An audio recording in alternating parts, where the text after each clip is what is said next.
అనగనగా ఒక పచ్చని అడవికి దగ్గరలో రామాపురం అనే చిన్న గ్రామం ఉండేది. ఆ గ్రామంలో గోపన్న అనే పేద కుండల తయారీదారుడు ఉండేవాడు. అతను ఎంతో కష్టపడి మట్టి కుండలు చేసి అమ్ముకునేవాడు. కానీ ఎంత కష్టపడినా కుటుంబానికి సరిపడ డబ్బు వచ్చేది కాదు.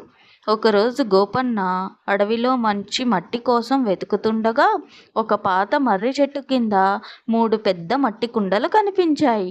అవి చాలా పాతవిగా ఉన్నా మెరుస్తూ విచిత్రంగా కనిపించాయి. ఇవి ఎవరివో అని ఆశ్చర్యపోయి దగ్గరకు వెళ్ళాడు. అప్పుడే ఒక్కసారిగా గాలి బలంగా వీచింది. చెట్లు ఆకులు గలగలలాడాయి. కుండలు మూతలు నెమ్మదిగా తెరుచుకున్నాయి. మొదటి కుండ నుంచి తెల్లటి పొగ బయటకు వచ్చింది. రెండో కుండ నుంచి నీలిరంగు వెలుగు వచ్చింది. మూడో కుండ నుంచి పెద్ద దెయ్యం బయటకు వచ్చింది. దెయ్యం గట్టిగా నవ్వుతూ, హహహా, నన్ను విడుదల చేసినవాడా, నీకు 3 కోరికలు తీర్చుతాను. కానీ ఒక షరతు ఉంది. ఆశ ఎక్కువైతే అన్నీ పోతాయి, గుర్తుపెట్టుకో. అంది. గోపన్న మొదట భయపడ్డాడు. కానీ దెయ్యం తనకు హాని చేయదని తెలుసుకొని ధైర్యం తెచ్చుకున్నాడు. మొదటి కోరికగా, నా కుటుంబానికి ఆకలి లేకుండా మంచి ఆహారం కావాలి అన్నాడు. వెంటనే వారి ఇంట్లో బియ్యం, పప్పులు, పండ్లు, కూరగాయలు నిండిపోయాయి.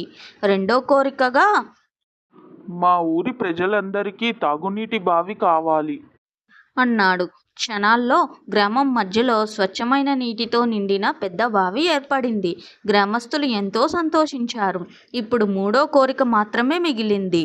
దెయ్యం మళ్ళీ హెచ్చరించింది. బాగా ఆలోచించి కోరుకో. ఆశపడితే అన్నీ కోల్పోతావు. అంతలో గోపన్న పొరుగింటి ధనవంతుడు వీరయ్య అక్కడికి వచ్చాడు.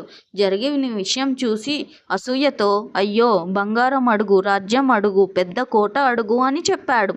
ఆ మాటలు విని గోపన్న మనసులో ఆశ పెరిగింది.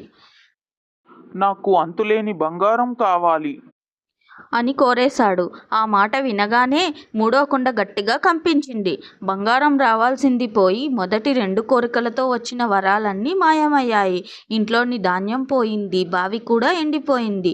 దెయ్యం గంభీరంగా నవ్వి, నేను ముందే చెప్పాను, అవసరానికి కోరినవాడు సంతోషంగా ఉంటాడు, అత్యాశపడినవాడు చేతిలో ఉన్నది కోల్పోతాడు అని.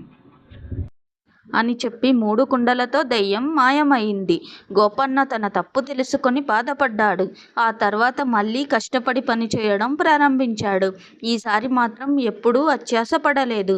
కొద్ది కాలానికే అతని నిజాయితీ, కష్టం వల్ల మంచి జీవితం సంపాదించాడు. నీతి: అత్యాశ అనర్థానికి మూలం. అవసరానికి సరిపడినదే నిజమైన సంపద. Thanks for watching. Please subscribe.